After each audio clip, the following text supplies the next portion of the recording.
I'm here at Croke Park and I've just watched Armagh beat Dublin by 215 to 113, adding more misery piling the misery onto Desi Farrell, I should say. Obviously, there was the All Ireland semi final collapse here last year against Mayo. And, early on in this game, maybe 10 or 12 minutes in, Dublin were 2 points to nil up. And you think, okay, they're cool, calm, collected, and they'll find their way through this game against what is very much an emerging Armagh team, but by no means, a challenger as things stand. But from that point on to half time, well, after going 3 points to one up, for the remainder of the half, Armagh completely took over and they went on a score run of 2-7 to just 2 points against Dublin. And it's so uncharacteristic of what we've seen from Dublin over the years because they're normally so calm, so assured, make the right decisions, marginal gains. That's what we associate with them. But it just felt like marginal losses all over the place here. Sloppy passes, poor decision making, taking shots on from ridiculous angles. I remember years ago, well, throughout the years of the Jim Gavin era, Dean Rock would often, instead of going for a 45, he'd just go short with the ball and just do a 1-2 and get the ball, play moving again, and just, maybe the likes of Kieran Kilkenny will dictate play move from side to side, and eventually they'll punch through and someone will knock over a score, a simple one. But a couple of times just before half-time, Dean Rock took on shots from the 45, like placed balls, and dropped them short on both occasions. And just early in the second half, he did knock over one, but then there was wides from Fenton, from Small, from at one stage Niall Scully had a free out around the 45 as well. And he blasted it and just completely skewed it. This was into the hill end. And I'm just in the media press room here in Croke Park, so the lights are just flickering on me just a little bit there. But it's just all very, very uncharacteristic. Now, they did get a goal, I think it was in the 59th minute from Larkin O'Dell, promising young player from Sing Street. And that was probably highlighted some of the defensive frailties that Armagh have. So last summer, they were scoring very heavily. I think they scored 636 in just a couple of Ulster Championship games, but the defensive frailties were there. And Ross McGarry caught a high ball about 8 yards out from the Armagh goal that Tom Lahiff had floated in.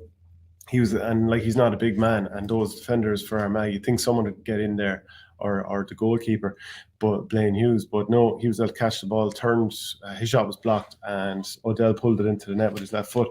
But you just thought, will this kind of spur the Dublin sort of comeback that we've seen over the years? They tended to do this, even in league games.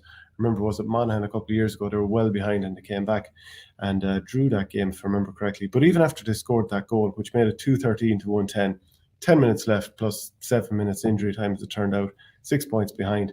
What did Dublin do? Next shot, Lahiff wide from a good scoring position around the D. Scully then had a shot which hit the crossbar from the D as well. He was going for a point. Then Fenton had a bad wide with his left foot from around the D. Now, they did score a couple more through Sean Bugler, but they just really let Armagh off the hook. And this isn't the same sort of clinical Dublin we're seeing anymore. And it's not like they're missing a whole gamut of players here. They are down to like Conor Callahan, James McCarthy, one or two more.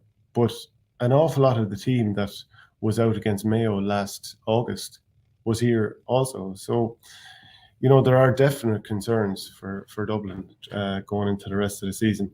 Kieran Kilkenny still looks pretty good, obviously enough, but does he have the support around him? A couple of the younger players that were given a go in this match tonight didn't really impress, and they were taken off. Cormac Costello seemed to take a blow, possibly to the head. He had to go off before half-time. He'd looked dangerous. And just even back to the sloppiness and the indiscipline, there was one stage in the second half where a high ball went in, and just trying to remember who was league. Someone took a shot. I just can't remember off the top of my head here, but and the ball was going out wide, and rather than just let it go wide, Lee Gannon pushed an Armagh forward into the back, out over the end line. It was going wide. Instead, a free was given in for Armagh, and Rory Grugan knocked it over the bar. Now, that just typified Dublin on today. But in the first half, you have to say Armagh looked thrilling. Like, this was brilliant stuff that we, at times we've seen flashes of it from Armagh the last couple of years, but Rian O'Neill just is box office stuff. He scored 1-4, 1-3 of that from play. His goal in the first half came from more sloppiness from Dublin. Brian Howard was soloing forward with the ball. Sloppy hand pass was cut out by Rory Grugan. He did a foot pass to midfield.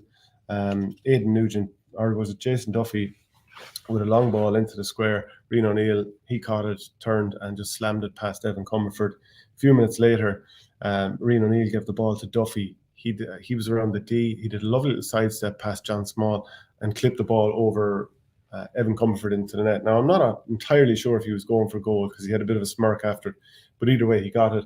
And teams being able to cut through Dublin like that and get goals that easily, it's just not really like them. And Armagh were pretty clinical in that first half, just one wide. Second half, they broke away and they could have got a few more goals. Greg McCabe, he hit the crossbar at another stage. I think it was Niall Grimley. He knocked one over the bar. But if he really wanted to, he had a couple of men inside him and he could have tried to force a goal situation. But it was all about getting across the line for them. And Armagh did it and they're looking pretty good.